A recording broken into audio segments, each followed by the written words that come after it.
Snow leopard population assessment in India report অনুসারে কোন রাজ্যে তুষার চিতাবাঘের সংখ্যা সবচেয়ে বেশি? ক লাদাখ, খ জম্মু ও কাশ্মীর, গ হিমাচল প্রদেশ, নাকি ঘ কোনোটি নয়? তাহলে আমাদের সঠিক উত্তরটি এর মধ্যে হবে ক লাদাখ। পরের প্রশ্ন মধ্যে দেখো কি দেওয়া আছে।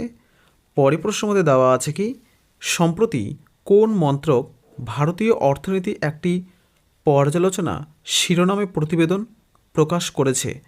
ক কৃষি মন্ত্রণালয়, খ বাণিজ্য ও শিল্প মন্ত্রণালয়, গ অর্থ মন্ত্রণালয়, নাকি ঘ স্বরাষ্ট্র মন্ত্রণালয়?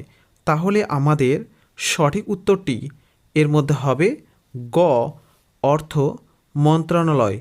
পরের প্রশ্ন মধ্যে দেখো কি দেওয়া আছে।